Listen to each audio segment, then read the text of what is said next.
Dress. The Almendres cromlech is the largest megalithic monument in the Iberian Peninsula, being among the first examples of monumental architecture in Europe. She's by herself. You drive the car? You drive the small car, right? 3 cars. So this is like Stonehenge in Évora, Portugal.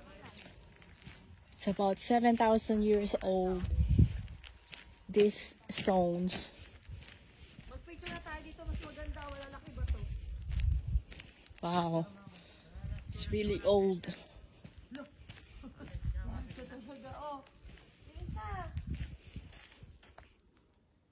hindi naman nakukuha lahat yung bato doon yata sa harapan. Oo, maganda. Ikutin na natin at nang ma-video. Picture na tayo. Magpicture na tayo sa harapan. Huwag na hawakan yung picture. Ay, yung camera, paano makakapag-picture? Nasa harap na. 100 ba yan? Bilangin mo.